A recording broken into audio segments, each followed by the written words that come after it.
have done a Harley Quinn inspired look thanks to the new movie Suicide Squad coming out very, very soon. All about it. I'm on board. Let's go see it. Let's go. And I'm excited, and I've always liked Harley Quinn, so this should be exciting to see her live action for once. Woohoo!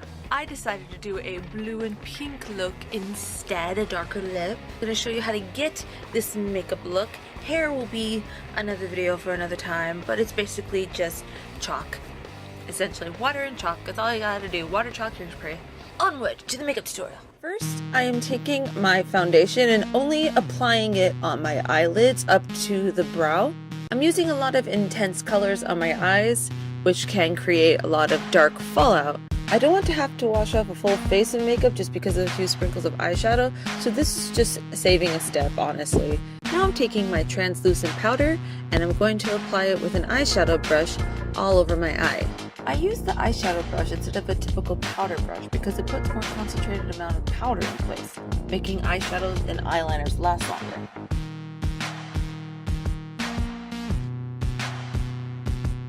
I'm taking this dark plum purple and using a short bristle brush, patting it below the crease in concentrated amounts.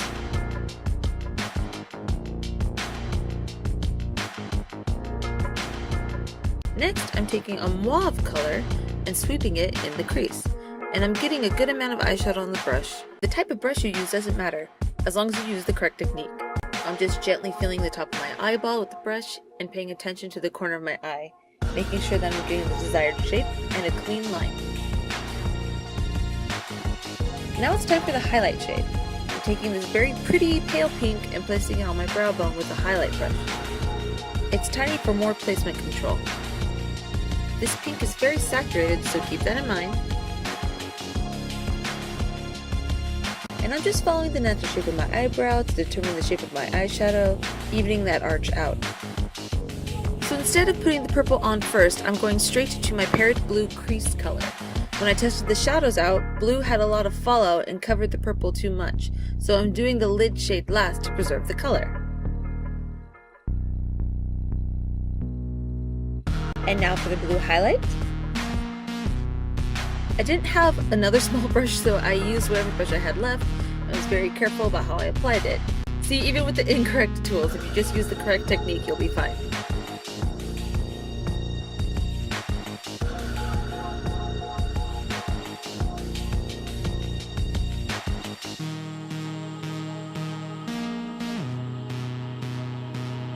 Time for the liquid eyeliner.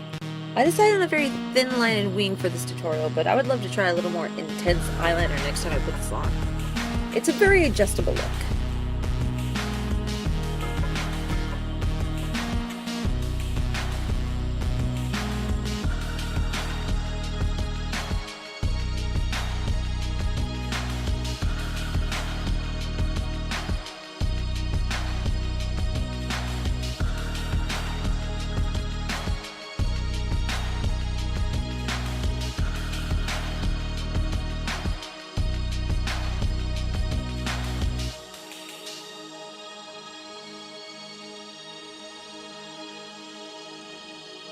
I apply mascara by wiggling it at the roots of my lashes, giving better coverage.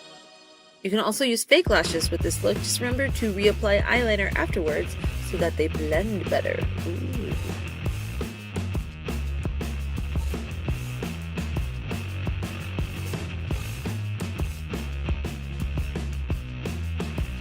So after I have removed my eyeshadow fallout and cleaned up my face, it's time for foundation and powder. I use my wrist as a makeup palette, but putting foundation on your skin is super important because it does the double duty of warming up the foundation so that it blends better. Using my fingers to get in any place my brush can't, and just dabbing on some concealer for red spots showing through the foundation. For powder, I usually use a thick kabuki brush or a smaller blush brush because I prefer it in more concentrated amounts. Next is blush. I recommend using a more natural blush since I used a more natural foundation. Mine is just the typical peach color I always wear. Use the one that works for your skin tone. Eyebrows are the most important part of any look, and since I'm using my natural hair color, I'm keeping the brows natural as well. I am, however, extending the tail of my brows for more intensity. I'm using an angle brush to mimic the look of hair.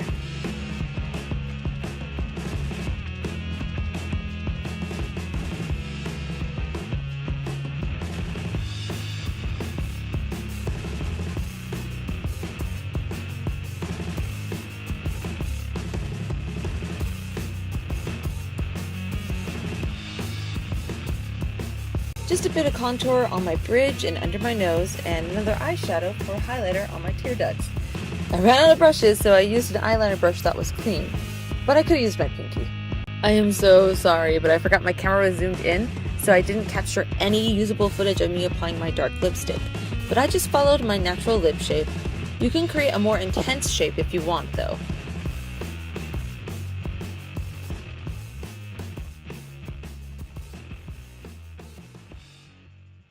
Now for the proper accessories and hair coloring. And we have returned to the 90s punk era. You're welcome.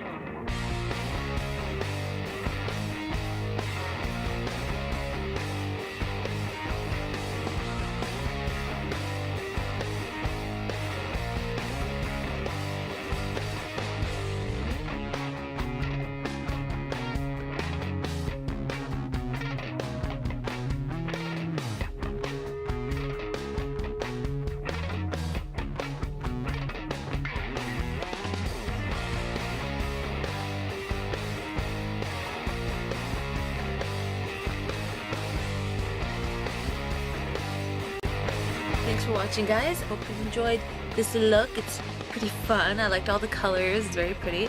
In fact, I think pink would make a good casual look. I think you could probably do it. I believe in you. Like this video, subscribe, and bye! Surprisingly, the pink had more fallout than the blue, which I was surprised about. I'm gonna include that in for sure.